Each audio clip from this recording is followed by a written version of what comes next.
Yep. Inside, I want to kill myself.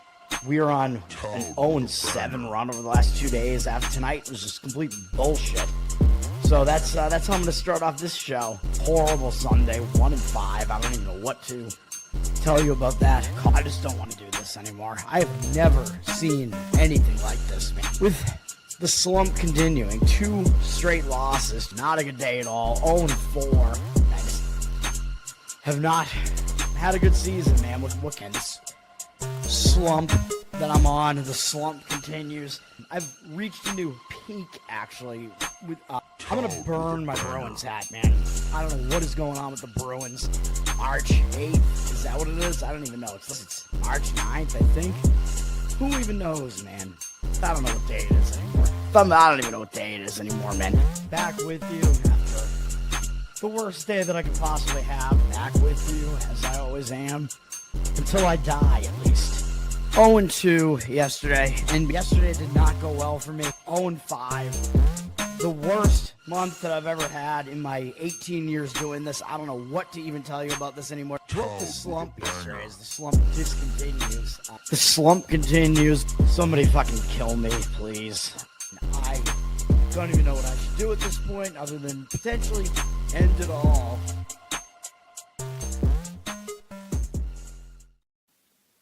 What's up, everybody? It's Toad back with you with Toadstool Sports for Tuesday, February 24th. We're on a 4-0 run, I believe. Is that what it is? Yeah, 4-0 over the last couple of days. Win on the one play I gave out last night. Kansas turned it on in the second half. I had it on while I was doing the bracketology show last night. So thanks for whoever hung out for that show. It was basically just dirty sock. Yeah. Let's get into it, man. We got college basketball. We got NBA. NHL returns tomorrow. Tomorrow's going to really be, it's going to be a big day for handicapping. Like, it's going to take me a while. I think there won't be that much NBA tomorrow, but still, it's going to be a big college basketball board. Hockey is a big board. I'm a little bit concerned about the work that I have to do. And today, I'm going to give out 7 plays today. I just can't help myself, man. There are just too many spots that I like, and I don't even know if the number is really that great on some of these. And I'm like, I don't care. We're playing the spot. I'm feeling it. We're doing it. We have 7 plays today, 5 college basketball, 2 NBA. You're going to hate every single one of them, but that's what I do. I play spots. I play on bad teams. The NBA ones are going to be real ugly. Probably worse than the college ones. Kyle, what's up? Thanks for hanging out. All right. Start getting into it, man. Now, college basketball, we do have a lot of big conference games tonight, so what I'm about to say doesn't apply to too many of these games, but what I will say is when you get towards the end of the season, you want to look at a couple of different things. The handicap changes a little bit. I still look for a lot of the same things, and today, I got mostly sandwich spots today and a huge letdown spot, but and some of the sandwich spots are also letdown spots. But what you also want to look for is I don't really love fading teams in their last home game of the season, and this applies more to the smaller conferences, really. It applies to everything, but it's senior day, senior night. The small conferences are getting into that situation now. The big conferences don't really have that yet. Some of the small ones do. So I talked about that on Saturday, too. I think it does give a little bit extra motivation to the home teams to celebrate the seniors, similar to what we talk about in football. And then the other thing to look at is, does the team have anything to play for as far as their conference seeding? So there are some teams that have already clinched their 1 seed in the conference. So those teams really have nothing left to play for until the conference tournament starts, because what do you have to gain by going all out in the remaining games, right? So that applies to Merrimack now in the MAAC, which I guess the MAAC is changing their name because I guess they're sick of people calling them the MAAC and sounding like they're the MAC, but vomiting. Belmont has already clinched the Missouri Valley, so these are teams that you probably don't want to bet on at the very least in the remainder of the regular season games. Merrimack, Belmont, Long Island, who I forgot to mention that on Saturday, Long Island, I think, already lost their first game after they clinched the Northeast Conference regular season title. And then I believe there are a couple other teams that have already clinched as well. It's slipping my mind who they are right now, though.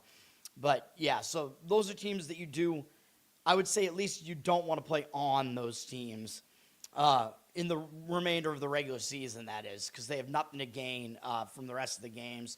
Mr. Pinsey, what's up, man? And that really only applies to small conferences, right? Because the big conferences, you'll still see teams playing to, like, try to affect their tournament resume and whatever. Small conferences, there's none of that, right? Because you have to win your conference tournament to get in, and that's the only thing, right? So those teams really have, like, nothing left to play for once they've wrapped up the 1 seed in their conferences. Let's get into this, man. There is a game at 6 p.m. in the Northeast between St. Francis and New Haven, but there's no line on this game yet, so I don't even know if the game might be getting postponed because of the snow up here. I really don't know what's going on with this game. So I don't know if it's worth talking about, but it is on the, it's on the schedule for now. Number 21, Miami, Ohio. Number 21. Such a joke, dude. Because they're undefeated, but they're still like 84th in KenPom. They're playing at Eastern Michigan at 6:30. This game only on ESPN Plus. Miami, Ohio, obviously they've not lost a game yet. They're coming off a pretty big primetime game where they got to host a game that was on CBS Sports. So they got a nationally televised game against Bowling Green. Got a nice win there in primetime. I wouldn't want to lay it with Miami, Ohio, man. I mean, I'm pretty much never going to recommend laying the points with Miami, Ohio at this point. They played a lot of road games recently, too. This would be their 4th road game in the last 6 games, and they're going to play a 5th and 7 on TV in the next game at Western Michigan. So this game is actually sandwiched in between 2 TV games. Eastern Michigan's really bad. These two teams haven't played each other this year, I don't think, but you got to think that this will be one of Eastern Michigan's big games of the season. They get to host Miami, Ohio. I think it's a bigger deal to them. I would look to take the points here. It's nothing that I really want to get involved in at all, but you're probably not going to be getting any value on Miami, Ohio here. They're laying 10 points now on the road, up from 8.5. 96% of the tickets on them. Don't really see a cash percentage yet, but I think they will be a public side. I wouldn't want anything to do with it, though. It's an awful game, though. Big Ten Network at 6:30 p.m. Washington at Rutgers. I mean, it'll be an interesting game if Eastern Michigan keeps it close late in the game. I will say that because Miami, Ohio is just constantly on undefeated alert or being defeated alert. I don't know what to say. Big Ten Network at 6:30 p.m. Washington at Rutgers in the Big Ten, of course. Feels weird still calling Washington a Big Ten team. Washington's on a slide right now. They've lost 4 or 5 here. They just lost at Maryland, which is a pretty terrible loss.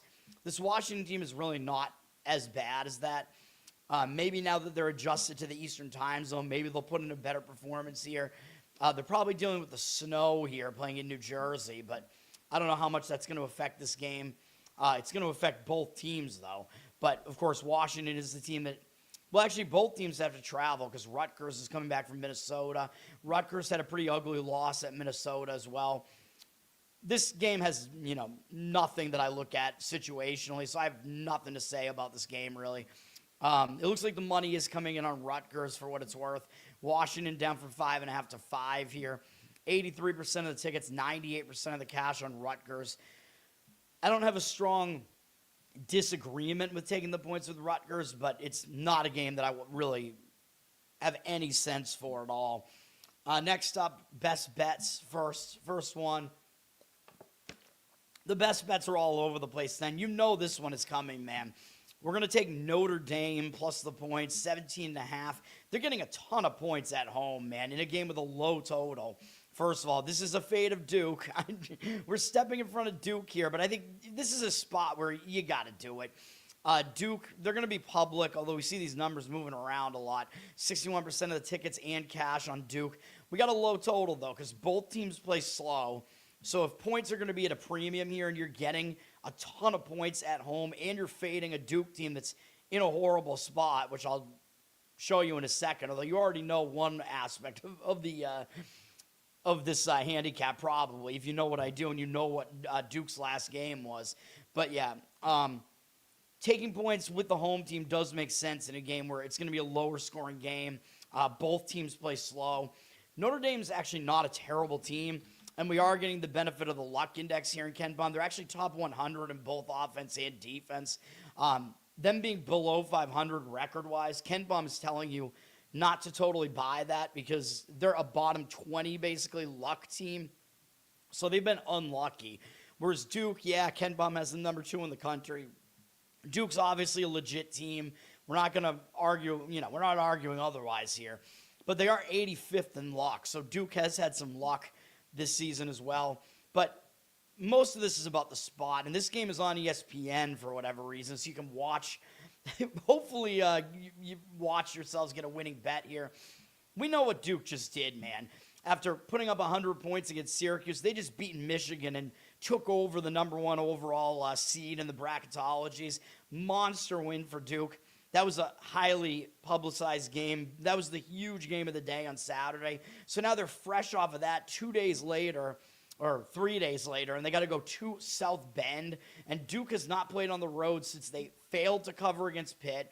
They failed to cover on the road at UNC and lost outright, in fact, the game before that. So the last couple of road games for Duke have not been great, although they do have some good covers on the road as well. But this is a really, really dicey spot, man, when they haven't been on the road for this long. And look who they have next. They got to play Virginia on Saturday, and that's going to be a huge game, too. Virginia is 1 game behind Duke in the ACC right now, and Virginia's a ranked team, so that is a big deal. That's like the biggest opponent that Duke could have right now upcoming as far as the conference standings are concerned, because Clemson's fallen back. The North Carolina teams just aren't as good. So that is a pretty monster game, dude. This is a huge sandwich spot with kind of a weird travel spot out to South Bend. Notre Dame just took a loss to Pitt, and they're coming back home from that. That was a bad loss. I think they might have been looking ahead. You're going to get a full effort out of Notre Dame here, man. They get to host Duke on primetime. I think they'll get up for it on ESPN. So that's what we're going to go with. Notre Dame, I believe they've been better at home. They only lost by 3. You remember, they took Virginia into like double overtime, only losing by 3 at home. So that was a really good performance from them. Yeah, they've had some other losses in here. Clemson, Miami, they lost by margin against those 2 teams. But they've shown more grit at home, and they're not as bad as people think they are. So, yes, Notre Dame is the first play. It's a monster sandwich spot. Alexander, what's up, man? I'll talk about all 3 of those games. Allow me to get to those as I work my way through the schedule here. None of those, I don't think I have a play on any of those games, though. But I'll give out an opinion on all of them, though. Some of them might be stronger than others. ACC Network at 7 p.m. NC State at number 11, Virginia. You know what I'm about to say already because I just told you who Virginia's playing next. They're playing Duke next. So I think NC State probably has to be the right side in this game. These 2 teams already played each other as well, and Virginia won at NC State by 15. So this is a road revenge angle for NC State as well. Now, the reason why I can't quite get there with NC State, although they have more rest. I think they've had a week off at this point or maybe more. So NC State is a very rested team here. In-road revenge, but their last game was a monster win, man. They blew out their big brother, North Carolina. And I just never really want to take NC State after they do something like that. So I think I have to stay away from it. But I do like NC State in this game. I just worry a little bit about the letdown component here, although I think they still should get up for a game against Virginia here. And like I said, Virginia, this is not a good spot for them. They got Duke on deck. That's a monster look ahead there. They're coming off a pretty competitive game against Miami, who is going to be another tournament team. Now, I know the caveat here is, Virginia didn't cover in that game. Miami gave them a nice effort in that one, and sometimes the team will play better if they fail to cover and they still escape with the win. So you could make that argument with Virginia here, but I see that more I see it more that was a big game for Virginia against Miami, although maybe NC State will be a big game too, but I think it's bigger for NC State. I like the spot better for NC State. It is the road revenge angle, which might make Virginia get a little bit complacent against NC State, especially when they have Duke upcoming next. I don't agree with the market percentages here. although it does look like Virginia is public. 70% of the tickets, 78% of the cash on them. I would take the points with NC State in this one. This one is not strong enough for me. I think both teams, you could definitely argue, are in bad spots here. But my lean would be towards taking the points in that one. It is a somewhat high total for a Virginia home game, though. Like, we know Virginia likes to play slow, but the total being in the 150s is kind of odd for a Virginia game, although I know this is not Tony Bennett, Virginia anymore. We're looking at, who do they have Ryan, is Ryan Odom their coach now? Is that who it is? So they still play slow, just not as slow as Tony Bennett. Not to be confused with the musician Tony Bennett. Still don't know why Tony Bennett abruptly stepped down. I don't know if there was going to be a scandal coming out involving him or what, but I don't know. He's kind of a good-looking dude. I don't know. No homo. Garrett, what's up, man? Thanks for hanging out. All right. Garrett, your North Carolina team surprised me last night, but we know Louisville high variance, man. Louisville's offense just was not good. So yeah, I got that game wrong last night, but it was not a play or anything for me. He just didn't want to deal with the NIL. Maybe that's true. He likes to build up his team internally. The NIL or the transfer stuff. I don't know. Or maybe both. I don't know. All right. ACC Network, ESPN2, at 7 p.m. This one is for Alexander here. The first game that he asked about, Cincinnati at number 16, Texas Tech. We know this is Texas Tech without JT Toppin now. He's their best player, and he's out for the rest of the season. Very unfortunate for Texas Tech.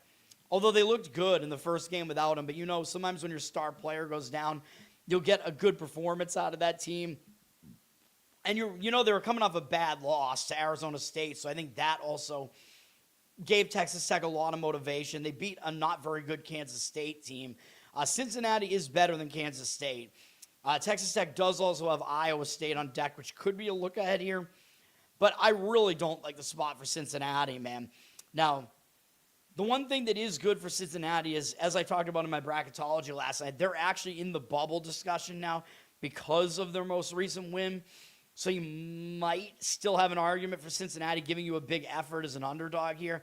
That plus the fact that they're playing a ranked team here. But I worry about how this sets up for Cincinnati, dude. They have 3 road games in 4 games here, and they just pulled off a massive upset against Kansas.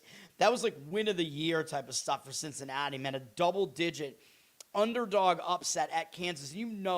Kansas was looking ahead to last night's game against Houston. That was a bad spot for Kansas. I talked about it on Saturday. Cincinnati almost made my card. I didn't expect them to win by 16, but I definitely thought they would cover. So I think Cincinnati's in a letdown spot. I think Texas Tech's coming up the much easier effort. So I would actually lay the points with Texas Tech here if I was going to do anything with this game. I don't want to, but that's the way that I would lean. I have some issues with how the spot sets up for both teams, but I think the massive letdown that Cincinnati might be in here is worse. And, it's not really going to be like a mental letdown necessarily when you have another big game here, but what it is the team just might not be able to put in that effort again. You know what I mean? Because that was just such a huge win for them. And having another road game here, it's just difficult having to go to Lubbock and whatever. So Texas Tech gets a decent setup here for themselves if they don't allow themselves to look ahead to their big game up next. That's the one thing with them. 87% of tickets, 93% of the cash on Texas Tech. So it looks like there'll be a public side. I'm not surprised by that, but I think they might be the correct side in that one. That's the way I would lean, but I don't want anything to do with it. Kansas doesn't ever lose 2 times in a row at home. And also they've won like 41 games in a row on Monday night at home. But the problem with looking at some of these trends is that Houston had not lost 3 games in a row since 2017. Houston had almost gone a decade without losing 3 games in a row. So, I don't know. That wasn't really, I don't know. The reason for taking Kansas was that Kansas was coming off a horrible performance. And I think they were looking ahead. So you got that, plus you had Houston in a bad spot, playing 3 massive games in a row where they put in huge efforts in the first 2. That was the reasoning behind that play. That's why I gave out Kansas last night. All right, we have St. Louis, number 23 at Dayton. It is kind of ridiculous that St. Louis is ranked lower than Miami, Ohio at this point. St. Louis would be like probably a double-digit favorite against Miami, Ohio on a neutral, so that's a bit ridiculous. But St. Louis, it is what it is. They're at Dayton here. Looks like a very, very short number to lay with St. Louis here, man. So I think the public will probably want to lay it with St. Louis here. 4.5, very, very small number here. Dayton is not a bad team. Dayton is definitely one of the better teams in the Atlantic 10 here. St. Louis is close to having the 1 seed wrapped up now. They're coming off beating their next closest opponent here and finishing the season sweep against VCU, beating me, unfortunately. But that was in a nice comeback there. Good win for St. Louis, man. And now they're playing Dayton, who they already completely embarrassed at St. Louis. They beat Dayton by 31. So they might not really take Dayton totally seriously. And they got Duquesne on deck. And if you remember, Duquesne actually gave St. Louis a scare, gave them a really close game at Duquesne. So there is the potential that St. Louis doesn't take Dayton seriously. They might overlook them and be looking at Duquesne. For Dayton here, Dayton's coming in on a 3-game win streak. They did just beat Duquesne. They beat me on Saturday. I thought it was a great spot to take Duquesne because Dayton had this huge game on deck against St. Louis, and they'd beaten George Mason the game prior. I'm not happy about it. Duquesne did not give us a good enough effort in that one, but this game, it would be Dayton for me if I was going to play it. The money is seemingly agreeing, although we lost some value on this with St. Louis down from 6 to 4.5 now. They're a public side. It looks like 77% of the cash, 77% of the tickets, 66% of the cash, though, on Dayton. This looks like it might be a pros versus Joes game where the public is going to be on St. Louis. Pros are going to be on Dayton. I don't disagree with Dayton. I definitely do agree with Dayton in that one. It's not on my card, although, it was a consideration for me. That's on ESPN Plus. Unfortunately for them, not a televised game, but it's an interesting game. But I am a fan of St. Louis, man. They absolutely better make the tournament, though. That's the one thing. We want to see that team in the tournament. We want to see Robbie Avila make the tournament. This tag on my hat is itching my forehead. The bad thing about being a bald man, is like Ken Griffey Jr., my head is such that caps fit me better when I turn them backwards, but the tag that's in the front of it itches my forehead. All right. CBS Sports at 7 p.m. West Virginia at Oklahoma State. This game is not a great game. I don't really have much of a feel for this game at all. West Virginia's coming off a close loss against TCU. Now, West Virginia is in some of the tournament discussion right now because Joe Lunardi does have them 8 teams away from the tournament right now. West Virginia does have a big game on deck against BYU. There is the potential they overlook this Oklahoma State team. It's just fallen off the radar here. They're just really out of the picture right now. They've lost 5 games in a row. They're coming back home from a very unsuccessful trip to Colorado, where I thought they were getting Colorado in a good spot to catch Colorado. They still did bad. Now they're coming back home where they lost the last couple of home games. Although we're still talking about an Oklahoma State team that was able to beat BYU at home. They're not as bad at home. They beat UCF at home, who's going to be a tournament team, although they're not great. I think I would have to lean to Oklahoma State in this one. They're going to try to speed up West Virginia here in this one. West Virginia wants to go super slow, although West Virginia's not laying points here. Oklahoma State's -1.5. 57% of tickets, 77% of the cash on Oklahoma State. I think recency bias might be coming into play a little bit here.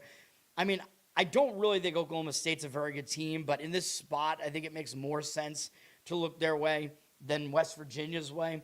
It's not a great game either way, and it will be a crazy pacing contrast, I think, with West Virginia wanting to go way slow, Oklahoma State wanting to go extremely fast for the most part, and West Virginia is the better defense, though, so keeping that in mind, I do like to lean towards the better defense more often than not, especially if you're getting any sort of points, and that is West Virginia there. So that is one maybe concern there. All right. Northwestern at Indiana, Fox Sports 1, 7 p.m. Northwestern, I keep telling you they're not as bad as their record looks. They did just get a win over Maryland, which ended a 5-game losing streak. Not an impressive win. They didn't even cover, believe it or not. Northwestern, they're getting a lot of respect from the market, and I think they should, because I do think that there's a very underperforming team this year. Ken Baum has them as a very unlucky team. But now that they got a non-covering win and ended a 5-game losing streak, I think that will give them momentum into this game. And I think they will get up for a game against a team that just has a lot of weight behind their name, like Indiana. And I think Indiana's going to be overvalued in a game like this, where they're going to be a home favorite here. And everybody knows that Indiana is trying to make the tournament here. They're a bubble team for the tournament right now. So I think everybody knows this. They're coming off 2 really bad losses. I mean, they were to good teams, Illinois and Purdue, both on the road, but they got absolutely smacked in both of those games. So they lost by almost 30 at Purdue against their rival. Purdue did get revenge on them. And I thought Purdue was a bit of an overvalued team in that game, so I was wrong about that. I didn't think the revenge was as much of a factor in that one. Indiana had a horrible game, so debatably they should bounce back here, but they do have Michigan State on deck. And again, the problem is everybody knows Indiana's trying to make the tournament right now, so I think they're laying probably too many points here. And again, I will say Northwestern, I think they're in a decent spot now where they have some new momentum. I think they will show up for a game like this. And they're an undervalued commodity, so I think line value is definitely on the Northwestern side. Indiana's up from 8.5 to 9 here. I would lean towards taking the points in that one. But not a strong read for me there. Peacock at 7 p.m. This game was close to being a play for me. It's Marquette at Georgetown. Marquette's coming off a monster performance against St. John's, man, where they were within 2 points in the final minute of that game. I watched the end of it. They gave St. John's a real scare. And I liked it. It was a good spot to fade St. John's because St. John's was coming up that crazy physical game against Providence, where it was a revenge game for St. John's against Providence, and the teams started brawling. They really hate each other, so St. John's had to turn around off of that game, and they'd already beaten Marquette, I think, by a big margin, so Marquette really got up for that game against St. John's. Now, they did fall short, so maybe there are reasons they'll still show up for a game against Georgetown. It is road revenge for Marquette, so that would be one hesitation I have, is Georgetown did go into Marquette and beat them earlier this year. But it's going to be tough for them, having a close game, almost beating St. John's and getting back up off the mat after that. And they're having a third road game in 4 games here, having to go back to the East Coast for this one. Marquette, a Milwaukee school, having to go to Washington, D.C. for this. Georgetown is also on a losing streak. They've lost 4 games in a row. So I think you will get some effort out of Georgetown here. They did play close at Seton Hall in their last game, though, which was, that was a reasonably big game where Georgetown played pretty well as an underdog in that game. They did cover. So sometimes I don't like playing against teams that played pretty well as an underdog and almost pulled off the upset. So I'll stay off of it, but I like Georgetown in this game. They dropped from 4.5 to 3.5 here. 64% of tickets, 89% of the cash on them. I agree with the cash percentage in that one. It would be Georgetown if I was going to do anything with it. All right. We're keeping it going here, man. Some of these games are just very uninteresting. We have a lot of MAC games here. Central Michigan and Kent State is interesting for really one real reason, and that's that Kent State has lost 3 games in conference play. 2 of the games they lost were to Miami, Ohio, and Akron. So that's expected because those are the top 2 teams in the conference. Who was their other loss, though? You know who it is because I'm talking about it here, but nobody would guess otherwise that their only other loss, their only really bad loss in conference play was to Central Michigan. So Kent State might actually get up for this game just because they have a chance at revenge here, and this was their one really bad loss in conference play was to Central Michigan, which was at Central Michigan. Central Michigan got by them by 2. This is a bad Central Michigan team, though. It's a second road game in 3 games for them. They are coming off a win against one of their rivals, Western Michigan, although Western Michigan's bad. Central Michigan might still get up for a game against Kent State, though, man. Kent State is near the top of the conference, so Central Michigan might still get up for this game. Kent State, though, they're coming off a nice road win against Bowling Green, and they got Akron on deck. So they have not only a revenge game on deck against Akron, but a much bigger game. on deck against Akron, so they might look ahead to that, and that's an Ohio rivalry as well. Those two teams really don't like each other. Like, Akron is like basically Kent State's biggest rival, I think, so that's going to be an interesting look ahead there, man. But maybe they take Central Michigan seriously because Central Michigan did beat them. Now they're back at home, and they do get that chance at revenge. So that's, normally looking at that spot, if you throw out that revenge angle, it looks like a spot where you should fade Kent State. So that's the thing about this game, man. The money is coming in at Central Michigan. Kent State's down to a 10-point favorite. They got 67% of the tickets on them, 89% of the cash on Central Michigan.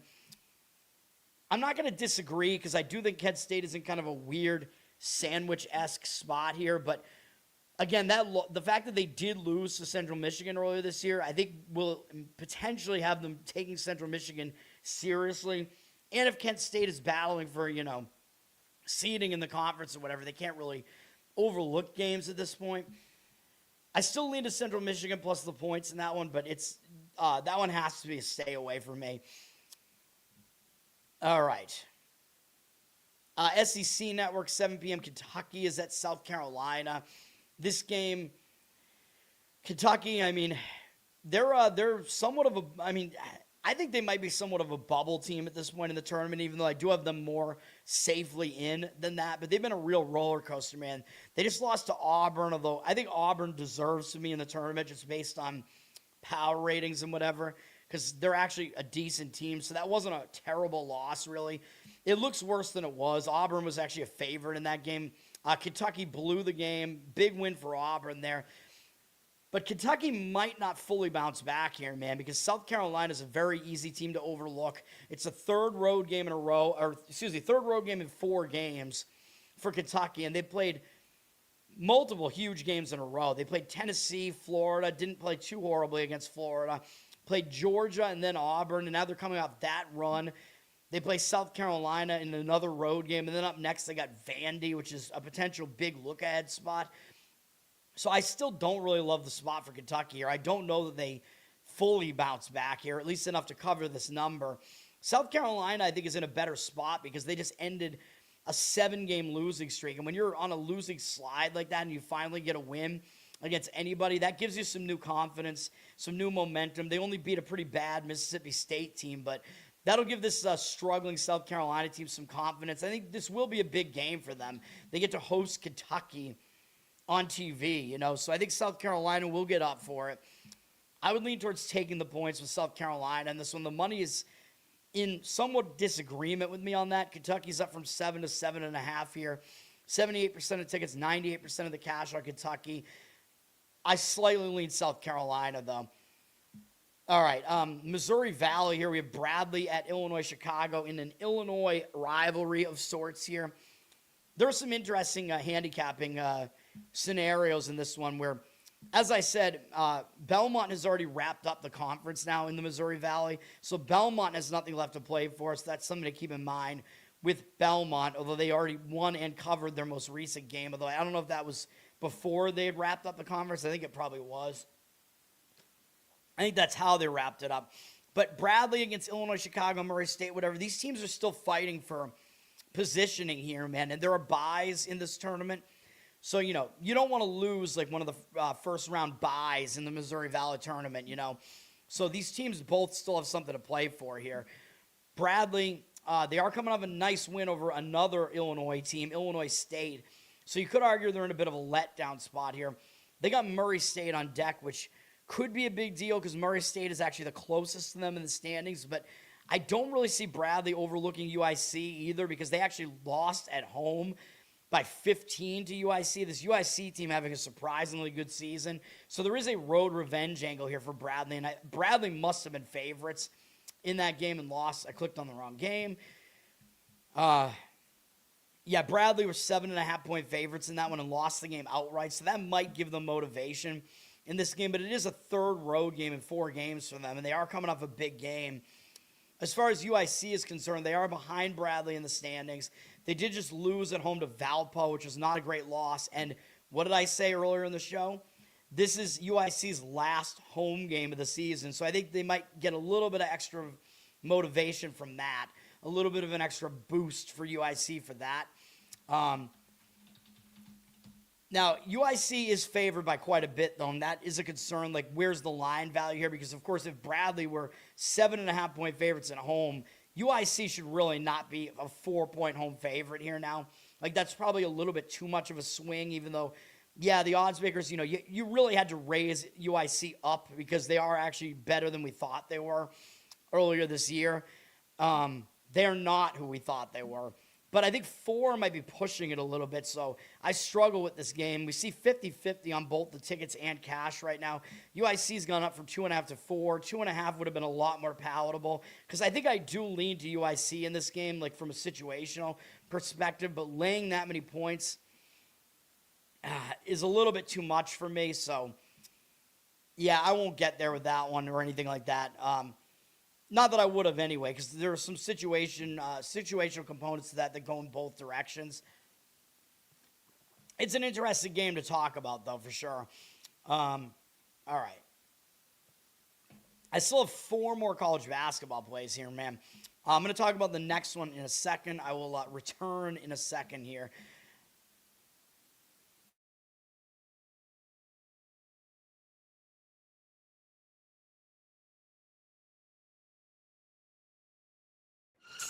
Yep. Inside, I want to kill myself. We are on an 0-7 run over the last 2 days. After tonight, it was just complete bullshit. So that's how I'm going to start off this show. Horrible Sunday, 1-5. I don't even know what to tell you about that. I just don't want to do this anymore. I have never seen anything like this, man. With the slump continuing, 2 straight losses, not a good day at all. 0-4. I just have not had a good season, man. What can this slump that I'm on? The slump continues. I've reached a new peak, actually. I'm gonna burn my Bruins hat, man. I don't know what is going on with the Bruins. March 8th, is that what it is? I don't even know. It's March 9th, I think. Who even knows, man? I don't know what day it is anymore. I don't even know what day it is anymore, man. Back with you after the worst day that I could possibly have. Back with you, as I always am. Until I die, at least. 0-2 yesterday, and yesterday did not go well for me. 0-5. The worst month that I've ever had in my 18 years doing this. I don't know what to even tell you about this anymore. What the slump yesterday is. The slump just continues. The slump continues. Somebody fucking kill me, please. I don't even know what I should do at this point other than potentially end it all.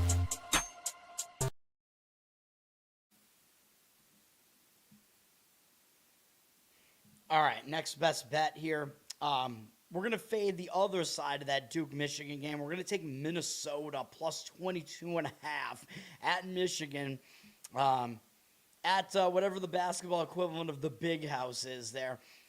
I think it's a bad spot for Michigan, dude. This is on Big Ten Network at 8:30 p.m., so I am giving you some TV games. That's just the way this worked out.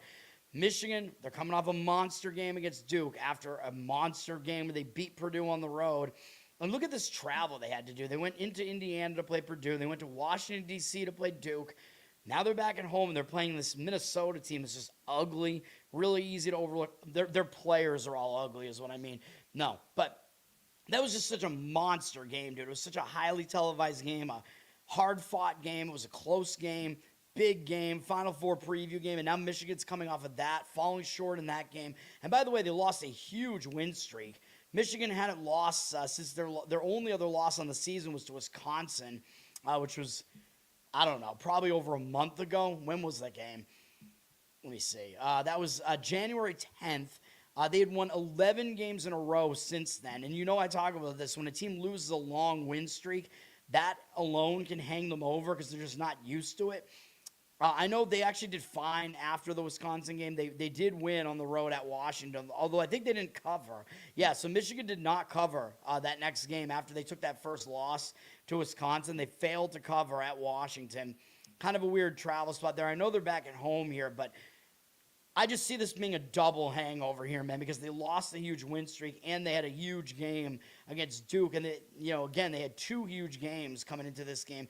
And it's worse for them because on deck they have a huge Fox game on Friday, I believe this is, against Illinois. So they have a big isolated primetime game against one of the other best teams in the country, Illinois. That's a monster game on deck, dude. So this is a sandwich spot here.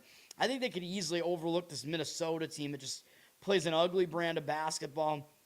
But that's the thing. Minnesota's going to try to slow this thing way down. And how motivated is Michigan really going to be to go at an ultra-fast pace here? You know what I mean? If you're Michigan, and yet Duke was able to successfully slow them down, but that's Duke, of course. Duke is way better than Minnesota. But it is easier to slow the tempo down because you got to hang on to the ball and whatever. But for a lesser team like Minnesota, if you play slow, you might be able to slow the thing down a bit, muddy it up, because you just have to hold on to the ball. You got to have longer possessions. But for Minnesota, do you really think they're going to have like that much of a reason to go completely all out and go super fast and throw Minnesota out of their game here in the spot that they're in? I don't really think so, because Michigan needs to save some of that effort for Illinois, who's also, by the way, the team that's closest to them in the Big Ten standings right now. Even though Michigan is close to having the number 1 seed wrapped up, they haven't quite done it yet. So that is a big game for Michigan on deck. For Minnesota, they got a little bit of momentum here. They went out to the Pacific Coast. They were able to get a win at Oregon, which Oregon's been playing bad, but that was a nice upset win for Minnesota. And then they came back home and they got a nice win against Rutgers. So I thought that was kind of a bad spot for Minnesota, and they still won easily. So they have momentum coming into this one. I know it's a third road game in 4 games, and 2 of the games are on the Pacific Coast, so that is a little bit ugly, but they're catching Michigan in a terrible spot, and at the very least, this is a venue that Minnesota is more familiar with because it's more in their region of the country. So we're going to do it, man. As far as Ken Baum is concerned, he does have Michigan as the luckier of the 2 teams. He's got them 126th in luck. Isn't that crazy? But he's got Minnesota as a very unlucky team, basically like bottom 16 in luck. So we're playing on another team that has a big luck index disparity. And Minnesota, believe it or not, is actually not horrible. Ken Baum's got them 72nd in the country overall, which is not that bad. So basically he's telling you their record should be a little bit better than it is. And they're 52nd in the country defensively, according to Ken Baum, in defensive efficiency. So this is a Minnesota team that can play defense to some extent. So that's what you want as a big underdog like this too. Obviously, Michigan is still the better defensive team, the better team on, in every phase of the game. There's no question about that. But that's why we're getting a ton of points here. I think the spot dictates it. We're going to go with Minnesota here, man. The money's not agreeing with me right now. I don't know why. Michigan did drop from 22.5 to 22 here. 50-50 on the tickets, 92% of the cash on Michigan. I obviously do not agree with that. Minnesota is the side for me in that one. All right. Next up, best bet number 3 right away. We're going into it. ESPN2, 9 p.m. Number 2, Arizona at Baylor. This one kind of worries me a little bit because the line has dropped, but we are going to take the points with Baylor. Plus 8.5, which, by the way, it looks way too easy to play Arizona here. So that is one thing to be aware of here is, like, what is going on with this line. Now, I'm wondering if maybe you'd be able to wait on this and get a better number in because the line did drop from 10, although 10 is not really a key number in basketball. It's not football, so I think we're okay with that. But I think the reason why this dropped is because Arizona has a lot of injury issues right now, man. I can't even remember these guys' names. What's their main guy's name? Pete? Is that his name? Whatever his name is. I think that's his last name. Is he Scottish? I don't know. But Arizona's had some real injuries, man. And now it looks like Del Orso is dealing with something. Formerly of Campbell, Del Orso, the Australian dude who used to have a mohawk. And then, I don't know. There are a couple of other guys on this Arizona team that are banged up, too. So keep that in mind. We're looking at an Arizona team that has a really, really thin roster right now, which is another reason why I'm shocked that they beat Houston on the road, because Arizona's running a 6-man rotation right now, which there are some college basketball teams that do that, and Arizona's still a really good team, but still they really are not well equipped on the bench, and I think that might affect Arizona here because they're coming off some monster games here. Look at this run of games they played in their last 4 games. They went to Kansas. It took their first loss of the season. In a huge game, a close game. They had another tough game against Texas Tech and took the loss at home. Then they had BYU at home, and BYU gave them a bit of a game too. Then they went on the road and they upset Houston, which was a monster game, and that was their most recent game. Now they're having to play at Baylor, who's just having a really bad season. So Arizona's coming off 4 ranked opponents in a row. And who do they have up next? Oh, yeah, they have a revenge game against Kansas up next. The team that ended their undefeated season, Kansas, is who they play next. That is a monster revenge game. And they have Iowa State after that. So this is a ridiculous sandwich spot here, dude. So this is why I have to do it. I have to give you Baylor in this game, man. Get as many points as you can on this. Ken Baum has this number at like 11 or 12. But again, I'm telling you, the number has dropped a little bit because Arizona is dealing with injuries. So that is affecting the line a little bit. But this is college basketball, man, where I play spots. And I like the spot for Baylor here. Baylor just got a win against Arizona State to end a 4-game losing streak. So I think that will give them a little bit of confidence coming into this game. They're staying at home. They're playing a 4th home game in 5 games. So they're the less traveled team here. They ended their losing momentum in their last game. If you look at what Baylor's done recently, look at their recent results, dude. They lost by 3 at Iowa State, even though I know Iowa State kind of packed it in early and Baylor made a comeback in that one. They lost by 5 at home against BYU. So we're looking at some like competitive results from this Baylor team recently. Baylor at home, they've only lost by this margin at home to, well, really like the best. Well, I know Arizona's one of the best teams, so I don't really want to say that. But, yeah, they've lost at home by margin to Texas Tech, Houston, and Iowa State, I think were the 3 teams, and I guess Louisville.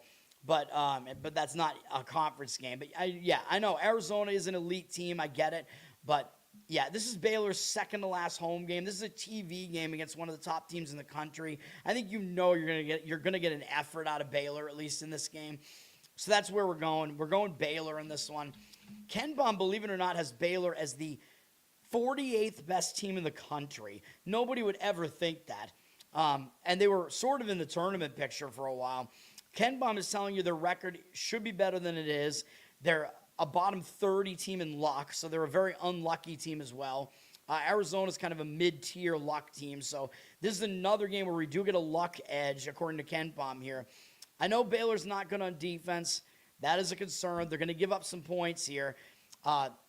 They play kind of a mid-tempo style. Arizona plays fast, so this will wind up being a fast-paced game. And I know I don't love taking points in fast-paced games, but given this spot, I just think we have to do it, man. And hopefully Baylor can get us some scoring here because that is what they do. They score. The total's not exorbitantly high. It's in the 150s. So, Baylor might actually try to slow the game down, and hopefully that's what they do because they don't play as fast as Arizona. And I think maybe they know that if they're going to try to stay in this game, that means probably trying to slow Arizona down so that Arizona can't go and do what they want to do, which is speed the game up.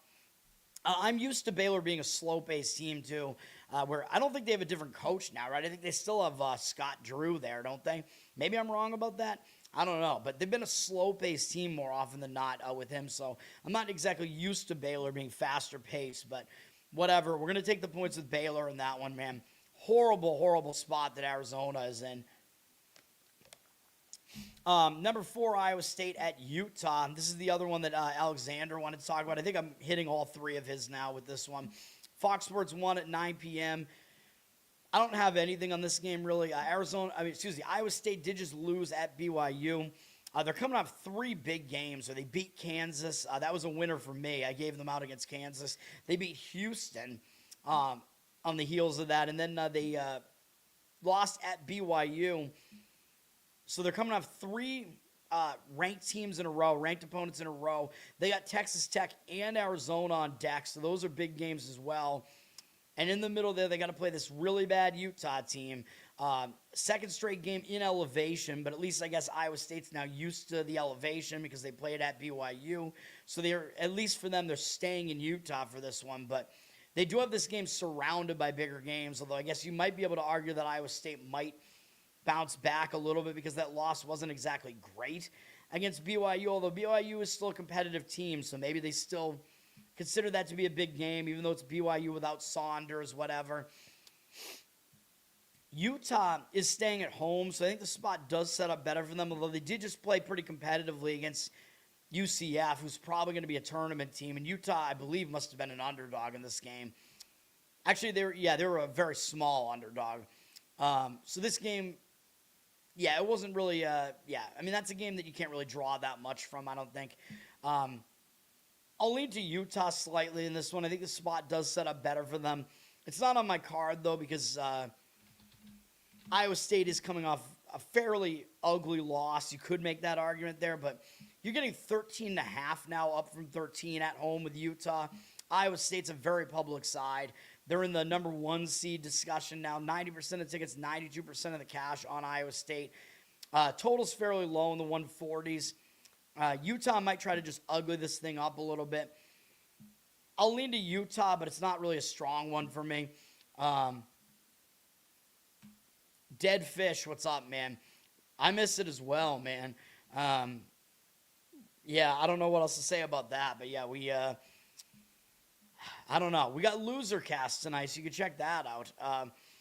Although, I mean, it's not the same. It's a different show, different vibe. Last week's was sort of Tower Gang-esque, I think, on Loser Cast, so you can check that out at 10 p.m. tonight, 10 p.m. Eastern.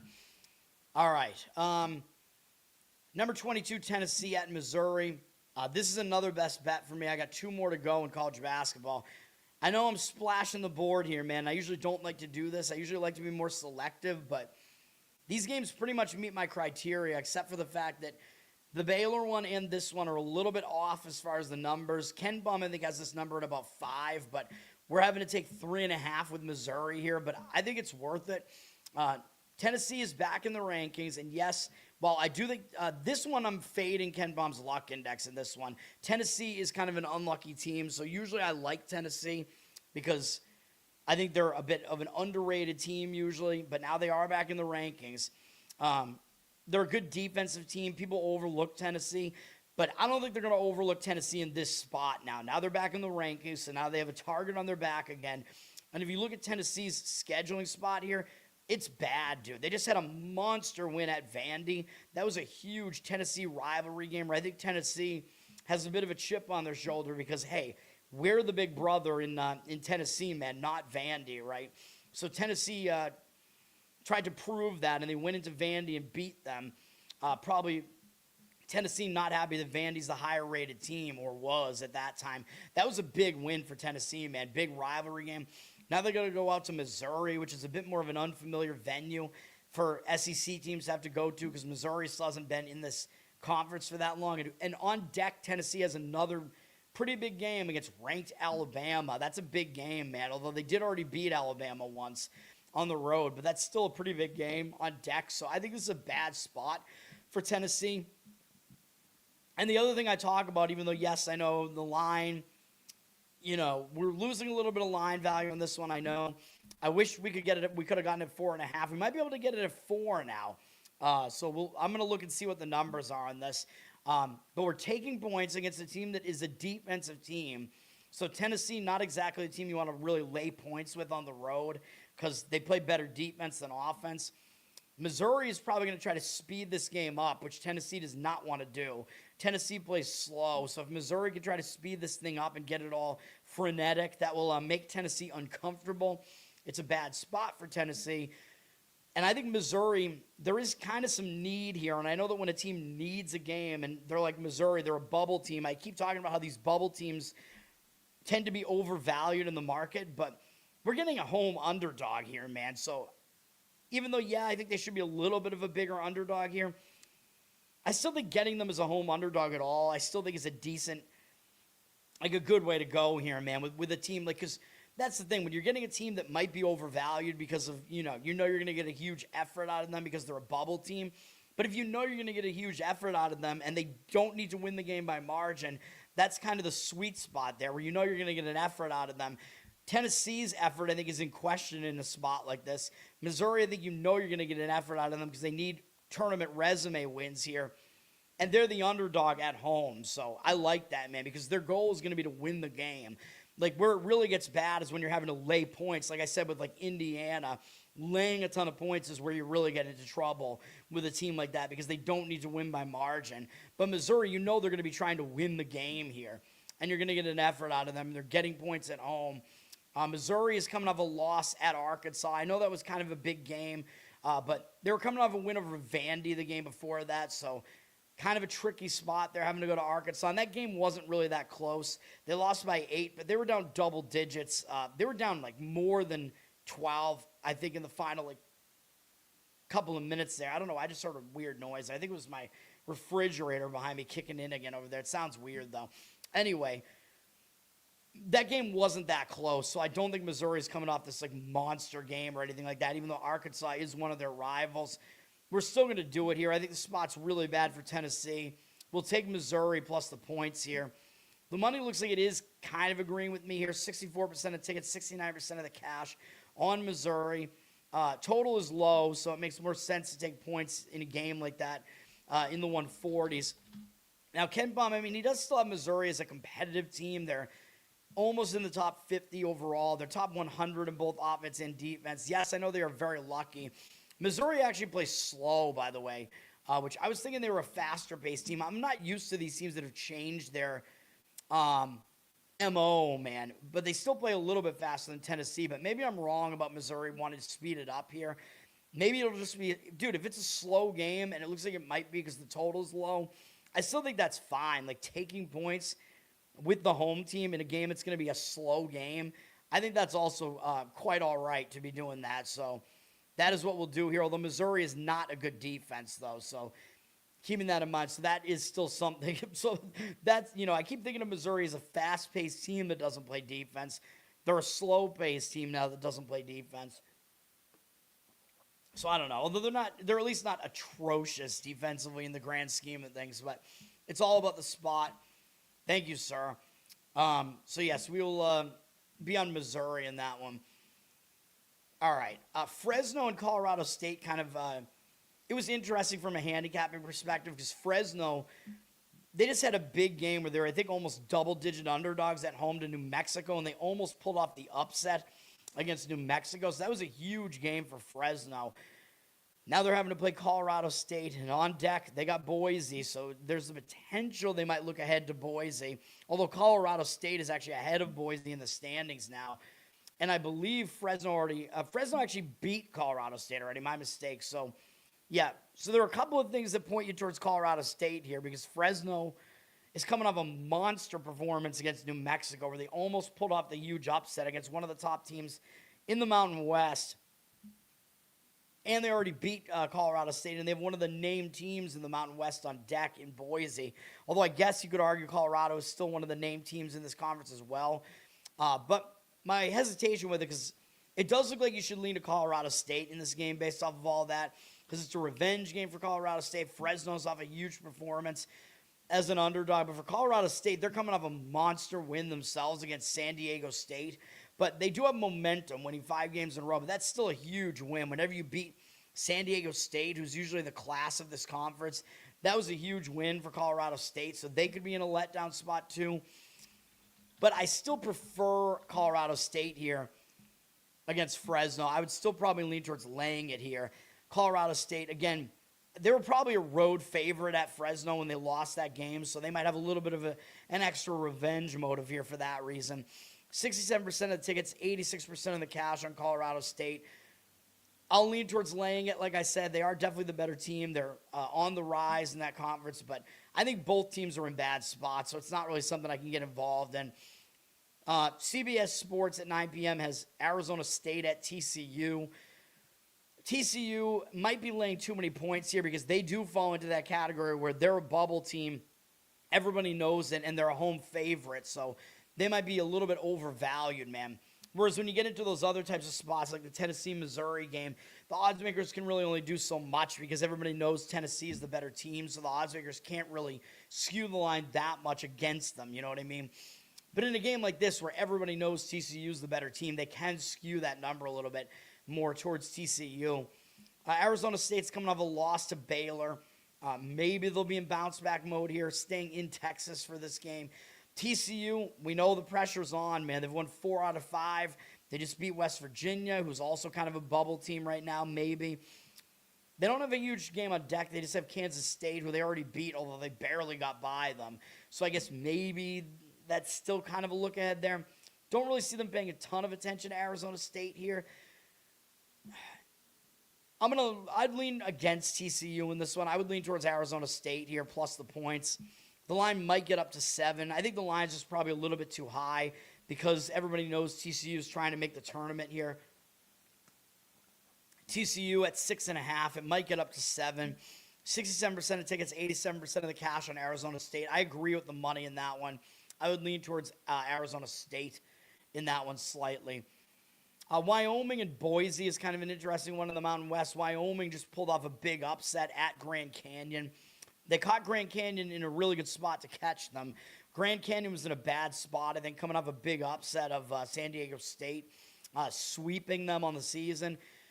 So Wyoming caught them at a good spot. That's part of the reason why they won that game. Now they get Boise.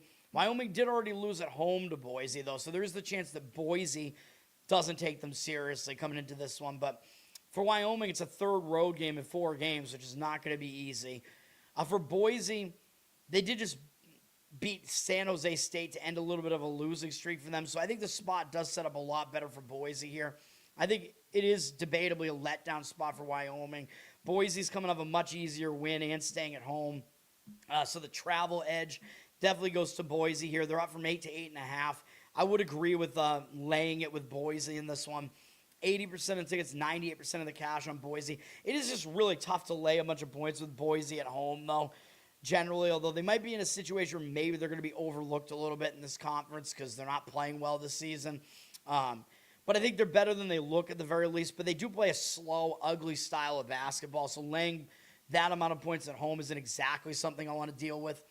ACC Network at 9 p.m., Miami at Florida State. This is a huge rivalry game, and Miami lost at home to Florida State as big favorites. They were 10.5-point favorites, so Miami might be showing up for this one, man.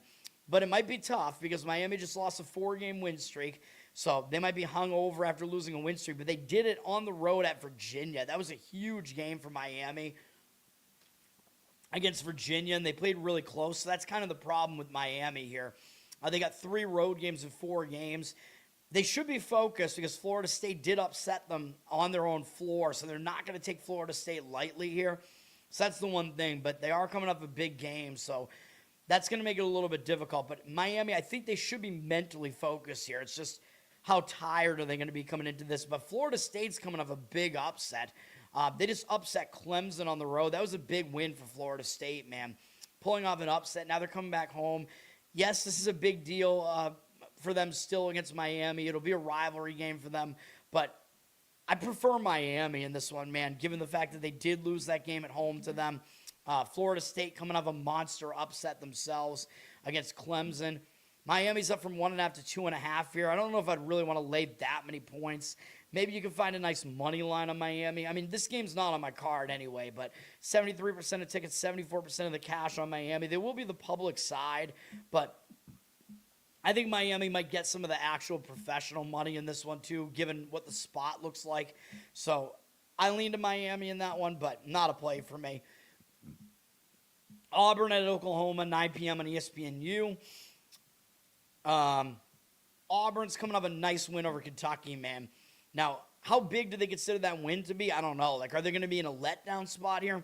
I'm not so sure because Auburn continues to need wins for their tournament resume because they are on the bubble, man.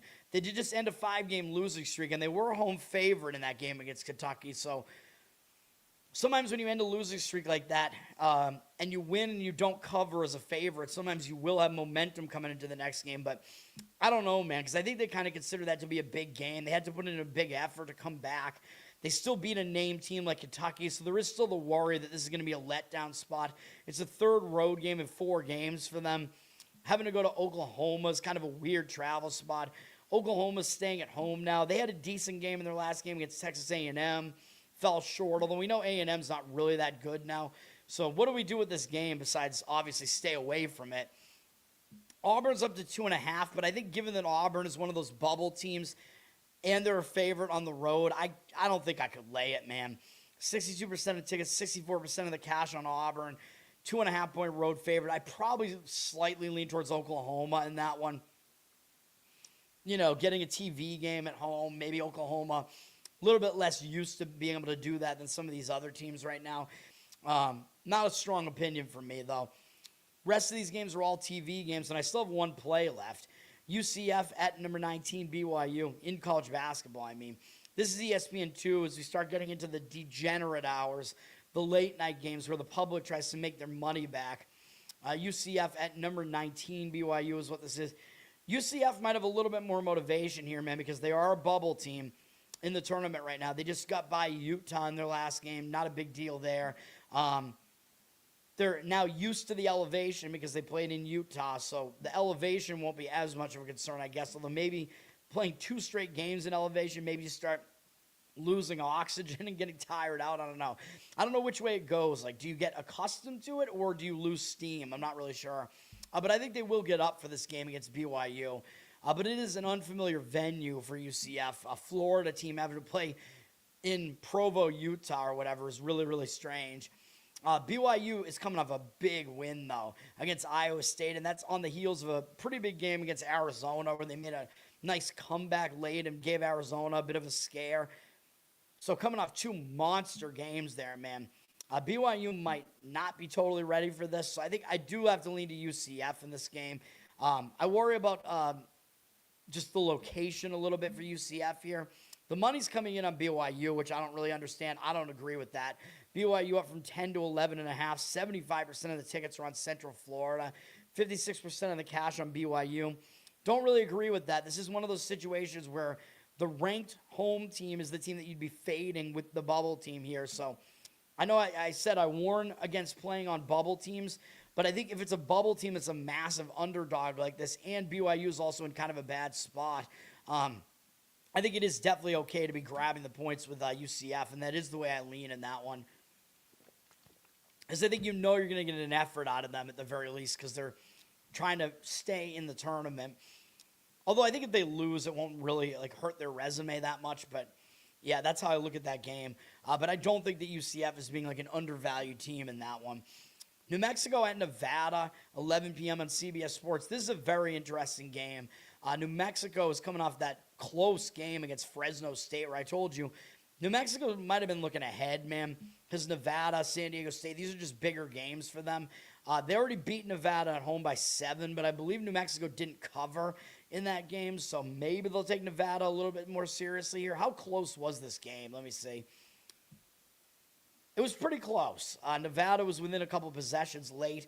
New Mexico were 8.5-point favorites in that one, so New Mexico may very well take Nevada seriously.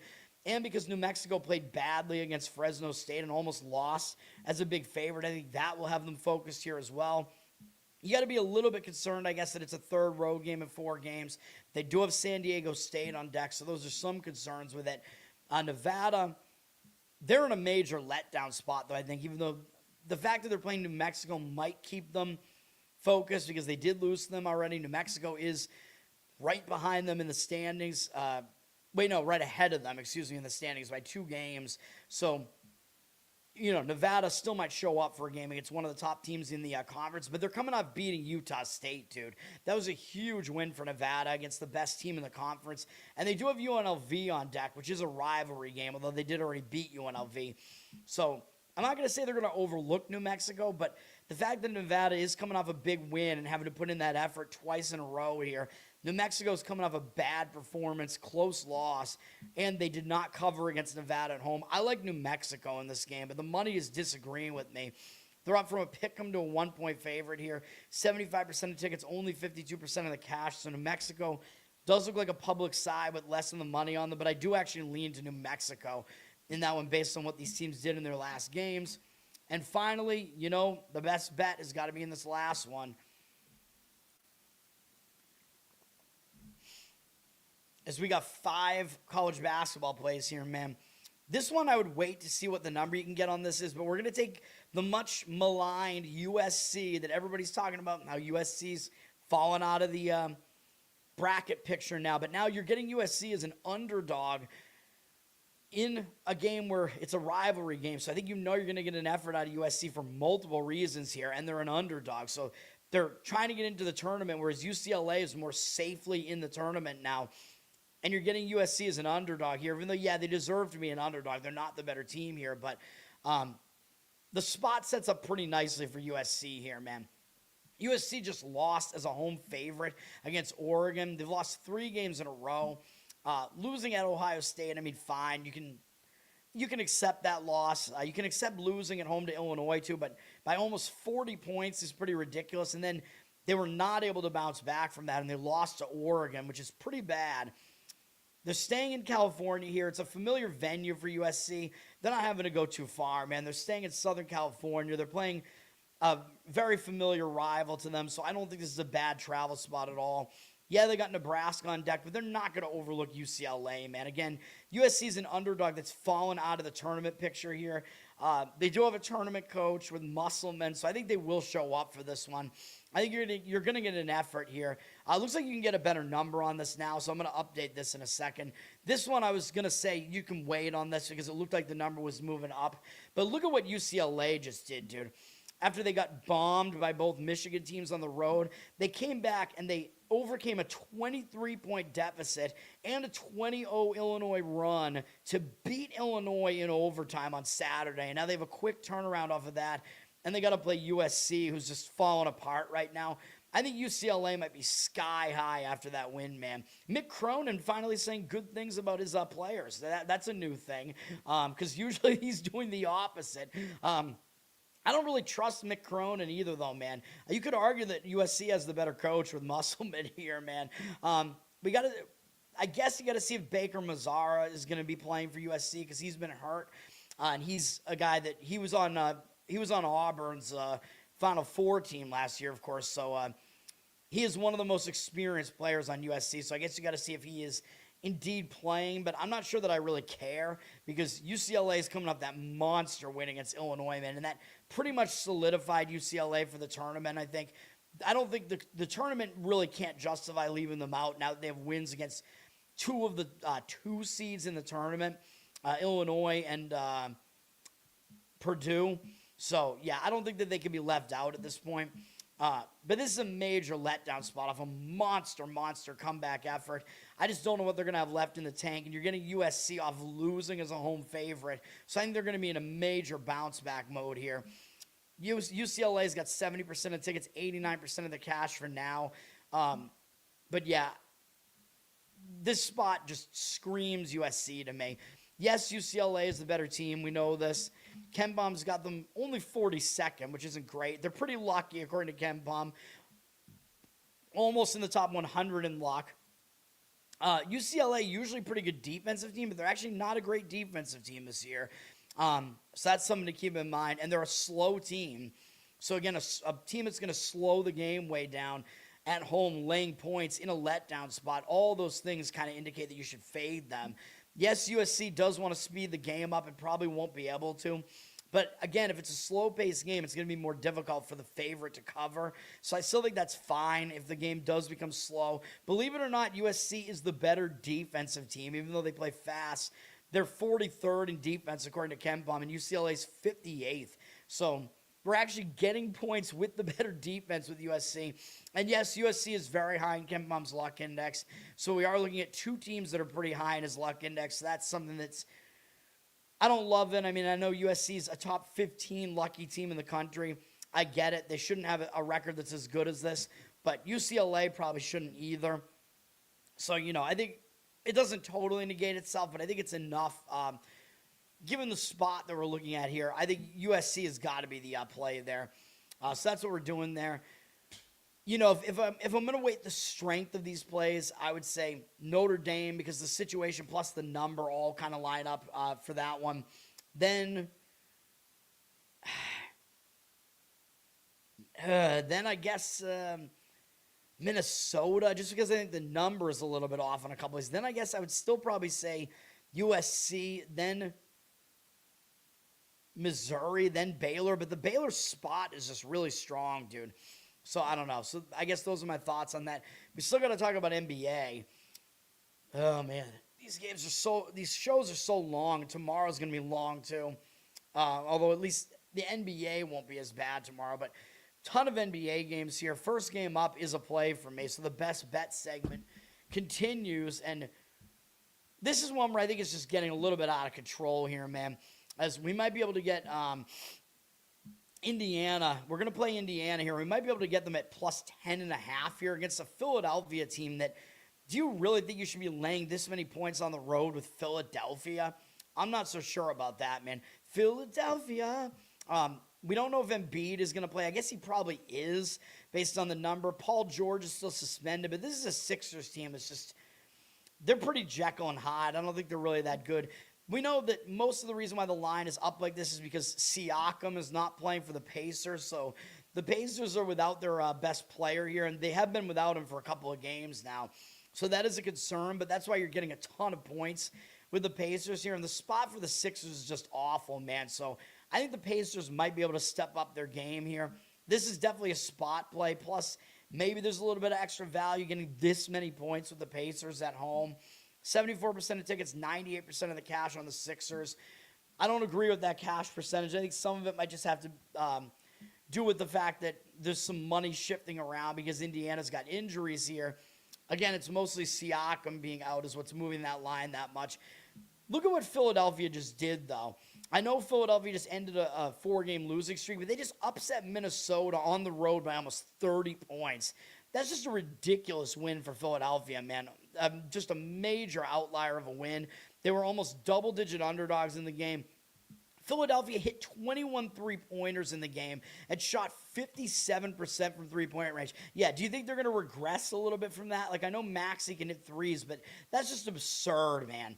Absolutely insane. And Minnesota had 21 turnovers in the game. So you can see why they lost the game. They were minus 10 in turnovers, and Philadelphia shot out of their minds from three. I think there's going to be some major regression here. That game was a huge outlier. Now Philadelphia's in a letdown spot, playing a third road game in 4 games, fourth game in 6 days, all in different cities. And they got bigger games on deck against Miami, who's likely headed for the playoffs, and then Boston and San Antonio, both TV games after that. So this looks like a pretty big sandwich spot here as well. For Indiana, I think they're just going to be looking to try to get a win here, man. I mean, you're still playing for pride. Like, Indiana hasn't won since before the All-Star break, and they came out of the All-Star break and lost to Washington twice and to Dallas. Although Siakam actually came back against Dallas, but I do think he's hurt again. I'm pretty sure he's not playing here. So that does mean actually it's an injured player spot for Indiana is what that means, because he played in that game against Dallas. And what do I always say? When your key player goes down, you're usually going to get line value on that team, and the team knows they got to step up their level of play after that. So that's what we're getting here. Indiana, at the very least, even though I know they're playing 4 games in 6 days as well, they're staying at home, though, and they still haven't won coming out of the All-Star break, and they've played bad teams coming out of the All-Star break and had bad games in all 3 of them. Although Dallas, you know, I talked about Dallas. They're not as bad as their record looks, though. Dallas has been playing, like, they had a stretch where they just played a lot of good teams, man. So I'm not going to really knock Indiana too much for that loss. I think Indiana's going to try to get a win here, man. I think you will get effort out of them. When a team hasn't won in that long of a period of time, I think you'll get effort. So, yes, we are taking the points with the Pacers. And, again, I'm going to update the show description here with the actual numbers that I put out for these plays, because I do think we'll be able to get that key number 7 with USC. Indiana, we might be able to get 10.5, but that's not really a big deal. Washington at Atlanta. This is an ugly game that I want nothing to do with. Washington coming off a loss to Charlotte on Sunday. They're going out on the road. Maybe that'll be good for them. Just forget about that loss. Go on the road. Focus on basketball. When you start a road trip, a lot of times you will be focused in that first game. Atlanta did just get a win, but they're staying at home, and it was only a win over Brooklyn, a non-covering win, I believe, which is not impressive, really. So this game is not a game that I have any read on at all. The Hawks are up to a 13-point favorite, though. 62% of tickets, 93% of the cash on the Hawks. I don't know about that, man. It's even though the money looks like it's coming in on the Hawks, it's kind of like, who are the Hawks really to be laying that many points? I don't know. I don't exactly see it, so I don't know. I mean, I would kind of lean towards taking the points in that one, but I have no strong opinion on that at all. Dallas at Brooklyn. As I said, Dallas just beat Indiana the other day. Dallas is returning home. They're continuing a road trip. Playing a third road game in 5 days, which isn't that great. But the thing for Dallas is they did just end a losing streak. So they hadn't won since January 22nd, believe it or not. So they'd gone a month without winning. But again, I told you, they played a lot of good teams during that stretch. There wasn't a single bad team that they lost to during that stretch. The only team with a losing record they lost to was Charlotte by 2 points. And we know Charlotte is kind of headed for the playoffs right now, the play-in tournament at the very least. Dallas breaking that losing momentum like that against a not very good Indiana team, I think will give them some momentum coming into this one. They are the better team over Brooklyn. Brooklyn's still not good. Brooklyn is returning home from a road trip, and they're actually playing they're playing a fourth game in 6 days, all in different cities, which isn't that great. Their road trip was not even a week long, so it's not as bad, but I do talk about when a team returns home from a road trip, a lot of times they will be a bit distracted still. They might have to get back to family life. They got to do some things. They do have San Antonio, Boston, Cleveland, Miami twice, Detroit. Those are all of their upcoming games, which are all bigger than this Dallas game. So I like Dallas in this game. The money looks like it's disagreeing with me on that one, too, and I don't really get that one. Dallas up from 1.5 to 2. I think Dallas having that new momentum, finally breaking that losing streak, which was a lot less bad than it looked like it was. The Nets still being in this kind of return home spot. I know they still haven't won a game since before the All-Star break, but yeah, I think the spot is just better for Dallas, in my opinion. 73% of tickets on them, 52% of the cash on the Nets. Yeah, I disagree with the market there. I lean Dallas. Oklahoma City at Toronto. Oklahoma City just got a nice win against Cleveland. SGA is still not back. I think he's still going to miss another game or two. I think he's slated to come back in the Denver game, I believe. So we'll see what happens. That won't be until Friday. Now, Oklahoma City is coming off that big game against Cleveland. They got to go to Toronto here, and they got Detroit on deck on ESPN tomorrow. So you could make the argument this is a sandwich spot, but back on January 25th, Toronto beat Oklahoma City at Oklahoma City with SGA. So Oklahoma City might take Toronto seriously just for that reason. It'll be interesting to see, man. And Toronto is not that good at home. That's the other thing. Toronto's only 16-13 at home, straight up. Oklahoma City's 20-7 on the road. And you will be asking Toronto to cover as a favorite here, which, the public might look at it and think it's weird to see Toronto as a favorite. But, of course, it's because SGA is out. I think Holmgren is questionable, although I'm expecting that he will play. For Toronto, they are returning home here. But let me see. Only a 2-game road trip, though. They've had some days off in the middle there. They only played Thursday, Sunday. Now they're returning home. They'll still most likely get up for a game against Oklahoma City, though. I do think the spot is worse for the Thunder, although it looks like the money is kind of indicating on the Thunder, but the percentages are really close to 50% here. Raptors flip from a 1.5 dog to a 1-point favorite here. 51% of the tickets are on the Raptors, 52% of the cash on the Thunder. I still think the spot is worse for the Thunder, though.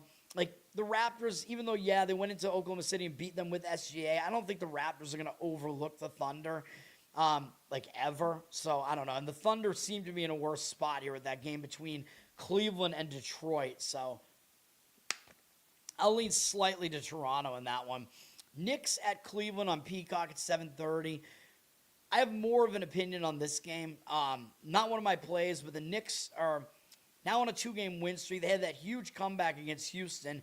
Then I gave you guys Chicago in the next game. Chicago did cover against the Knicks. So the Knicks now continued their momentum with kind of a bad game and a non-covering win against Chicago. So I think they might have already been looking ahead to this Cleveland game. I think they're going to step it up for this game against Cleveland. But they are playing a third game in 4 days, all in different cities, which is not that easy to do. But look at what Cleveland is coming off of, man. Cleveland just played Oklahoma City, and I know they lost, but that was still a big deal. Big game for Cleveland, and they're playing a fourth game. Both teams are playing a fourth game in 6 days. Cleveland's playing a third game in no, they're playing a third game in 5 days, my mistake, but they are playing a fourth game in 6 days, though. And Cleveland had won 6 games in a row before they lost to Oklahoma City. So they're coming off the much more difficult game on the road at Oklahoma City, whereas the Knicks just kind of put on cruise control and got through the Bulls. So the fact that Cleveland's coming off a much bigger game and having to maintain another effort here, and they lost a 7-game win streak with that loss, I lean to the Knicks in this game, man. Even though I know the Knicks are much better at home than they are on the road, so that is a concern. The Cavs are laying 4 points here now. 67% of tickets and cash on the Cavs. I think the Cavs are kind of the public side here because everybody knows they have James Harden now. Everybody kind of likes what the Cavs are doing now. They look like they're kind of the team to win the East at this point is kind of the narrative. But I still would not overlook the Knicks. And in this spot, getting points, I think you're usually not getting points with the Knicks, so I think it might be a spot to look towards the Knicks here as they're going from the Knicks are going from a public road favorite to being an anti-public road underdog. So that's the type of flip that I do like to look for maybe an overreaction being in play from the public's perspective there, which would have me leaning towards the Knicks as well here. I know the Knicks are not great on the road. They're only 1 game above 500. And they were below 500, I think, pretty recently. Cleveland is better at home. I get all that, but this is a spot where I think it makes more sense to grab it with the Knicks. Charlotte at Chicago here. Charlotte coming off a win over Washington, which did end a 2-game losing streak. They lost to good teams, though, Houston and Cleveland, and they were competitive in both games. So it was a good sign for Charlotte that they came off of that and they still won by margin against Washington. They actually covered as a big road favorite there. So now they have some momentum. They're playing a Chicago team that just played pretty close against the Knicks, man. So Chicago's coming off a close call in a big game against the Knicks. So I think Chicago is in the worst spot here. I would lean towards Charlotte in this one. You're going to be laying points on the road with Charlotte, though, and laying a lot of points. They're up to an 8.5-point favorite, which is, not really in my repertoire, let's say, unless it's like a real great situation to lay points on the road, which I did say in the NBA there are situations that make sense to do that. I don't really think this is one of them. 50-50 on the tickets, 76% of the cash on the Bulls. So the money's coming in on the Bulls. I don't actually agree with that. I would lean towards Charlotte here based on the spot, but I think it's a little too rich for my blood here, man. Looking at the injury report, it looks like Simons is still going to be out for Chicago. They just got him from my Celtics not that long ago. He is a good scorer, so he's going to be out. Don't know what's going to happen with Kobe White for Charlotte because he has a chance to. He's probable, so he's going to play against his former team. So he might have a little bit extra motivation because he's playing against the team that got rid of him. So a lot of times when the team that got rid of you, you're playing against them for the first time, a lot of times you'll get up for that game. And I don't believe they played Chicago.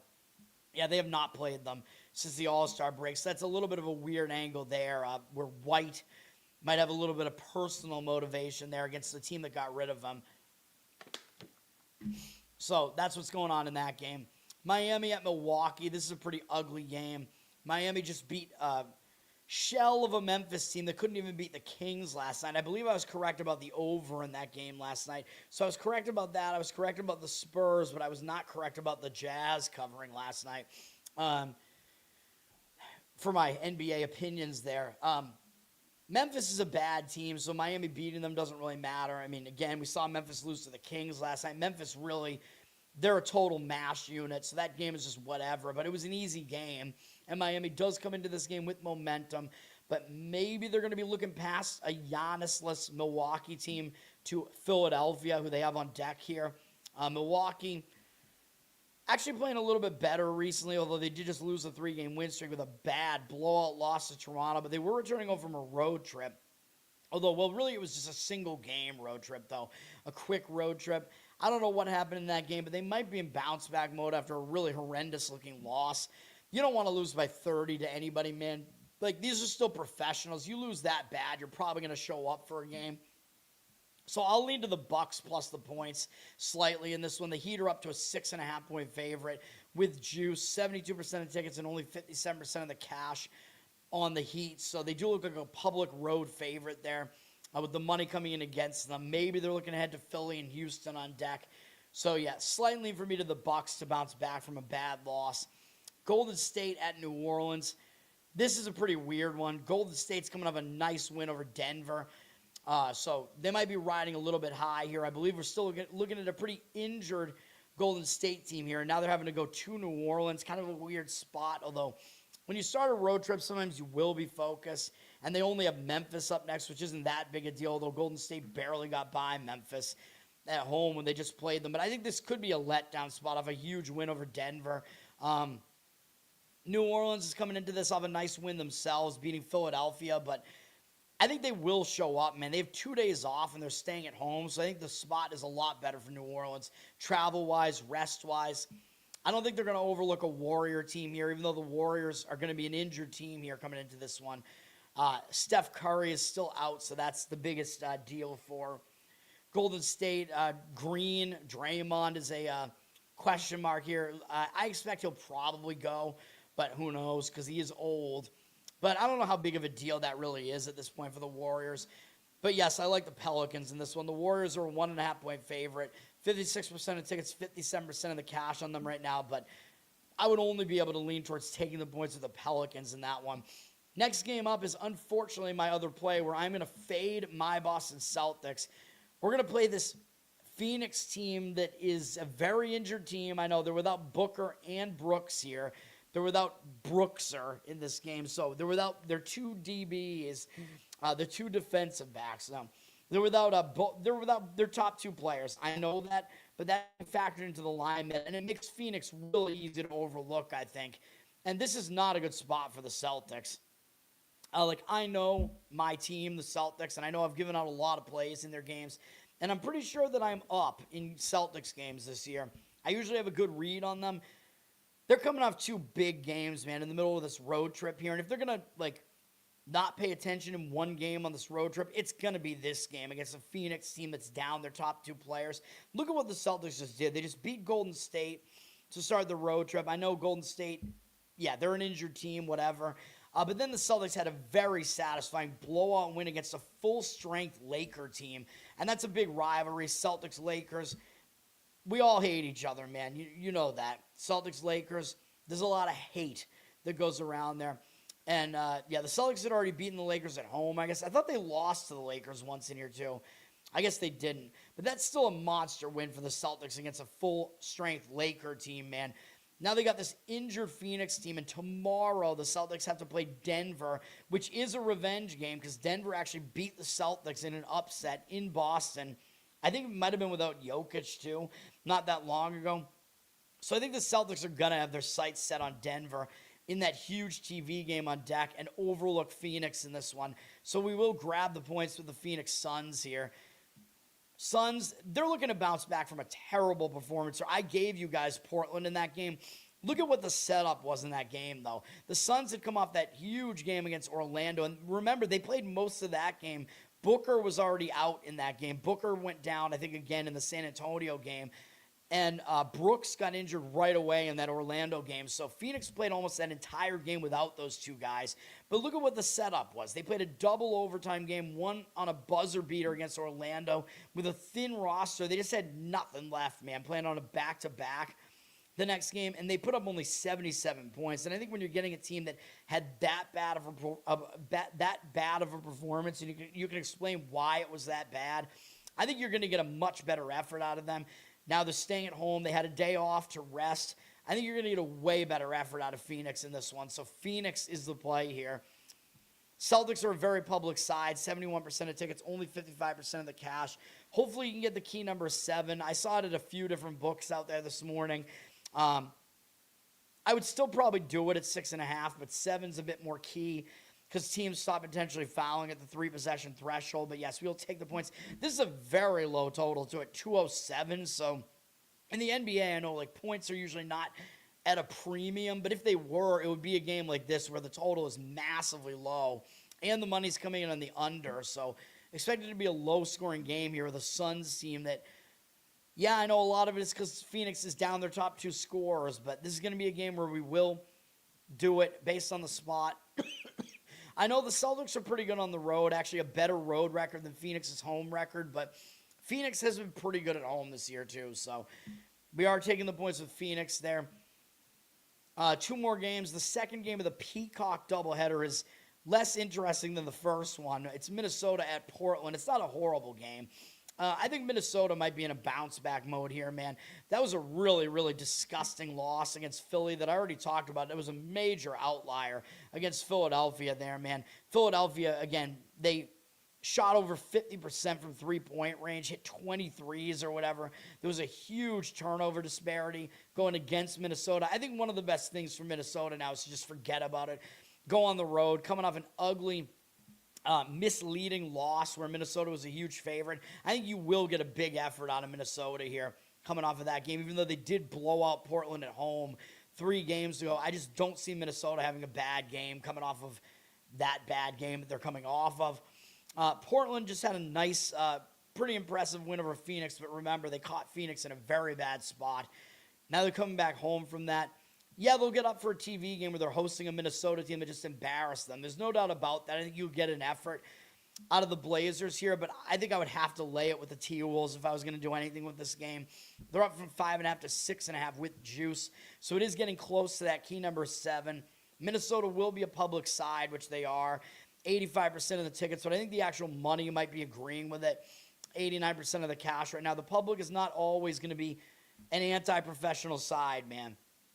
And they're going to get some games right, which is what keeps them coming back to the window. Because they need to get a taste of victory, so they keep coming back. All right, and then we have Orlando at L.A. to finish this off, at the Lakers, I should say. Orlando just played the other L.A. team and got a win in what I thought was kind of a crazy bad spot, playing on a back-to-back, traveling in from Phoenix off a double OT game. I don't know how they won against the Clippers with the Lakers on deck. The Clippers were my lean in that game. I don't know how that happened. I don't think Orlando's going to overlook L.A. and overlook the Lakers here. And at the very least, they're staying in the city of L.A. for this one. But they are still playing a third game in 4 days, all in different arenas here. The Lakers did just take an ugly home loss, though, to Boston. So the spot is better for the Lakers. They're just staying in L.A. They're coming off kind of an embarrassing loss that everybody saw. And when everybody sees a team look that bad in primetime, I think you kind of want to look that bad on TV, I should say. I think you kind of want to look towards that team. I think it was a primetime game, too. You kind of want to look towards that team when they look that bad in a highly publicized game like that. Lakers down from 6.5 to 5.5 here, but 64% of tickets, 87% of the cash on the Lakers. So the money is coming in on the Lakers. I agree with the Lakers here, and I don't know why the line moved down a little bit. Wagner is still out for Orlando. As I said, he's not coming back for a while. Suggs is questionable for the Magic. He did not play in the game. He's not played their last 2 games. He hasn't played. So maybe the line moved down on the Lakers a little bit because Suggs is coming back, but I still lean to the Lakers. If Suggs is coming back, you get more value on the Lakers, and he'll have to work his way back into the lineup and whatever, and guys will have to reassume their other roles. So that I don't think it's an immediate positive for Orlando to have him coming back. So that's what I think about that game, and that's going to do it, man. Long show today. It'll be even longer tomorrow, unfortunately. I'm not looking forward to it, to be honest, even though I like talking about these games. It just, I don't know, I get really tired, man, doing it. So once again, we have a ton of plays today. College basketball are taking the points all over the place with Notre Dame, Minnesota, Missouri, Baylor, USC. I think that's it for the college basketball, those 5 plays. And then NBA, all underdogs today, man. Where's Jeffrey? I hope he's all right. I do see him on Twitter sometimes. He hasn't been back in the chat for a while, though. He likes the underdogs. And we're on the Pacers and the Suns for the NBA card there. A lot of plays today, a lot of stuff in action today. Let's get it done, man. Let's have a good day. Let's get some wins. Let's have a winning day. As long as we have a winning day, I'm fine with it, man. 4-3 at least is the aim here. Hopefully we can get that done. That's going to do it. Learn to Toad on Twitter. You can subscribe to me there, and that helps me out, man, because I need to get some money in any way that I can here. But I will maybe start actually, going full throttle with this, although that probably means that I'm going to get throttled by some of the books, but we'll see. Learn to Toad on Twitter. Learn to Toad on Instagram. You can check me out at those places. Like and subscribe to the show here, man. Give me a good review here. Or give me a good review on audio, but Give me a good reply. I keep saying review. Give me good replies here on the channel, man. Boost this channel up. I want to monetize this YouTube thing. Dude, if I can make money just by giving out picks, that would be awesome. Which hopefully my picks are good enough that they're worth it. But I'm giving it all out for free on the show, man. So, yeah. Like, subscribe. It's pretty much all I ask. Let's boost this thing. Let's get it monetized. Listen on audio. I am back on audio unless Spreaker took me down again for uploading 3 episodes yesterday to backfill it. I don't upload the bracketology ones there. So check that out. Give me good reviews on audio. Like, subscribe over there. Covered in Uke is my Uke channel on YouTube. You can check that out. My Uke covers. Got to get my voice back. Oh, God, I see a huge, ugly Mel Kiper face over there. They're talking about the NFL draft. Oh, my God. I don't like seeing his face, man. It's like a horror movie in action at this point. What else was I going to say? Patreon.com/LearnToToad. I appreciate all the support, man. You can help me out over there. I know I don't pay that much attention to it, but I do requests every once in a while on the Uke. And Losercast tonight. So check us out tonight at 10 p.m. Eastern, the comedy podcast that I'm on. I think that will do it. I appreciate it, guys. Thanks for hanging out. I'll be back tomorrow with a long Wednesday episode, of course. Peace.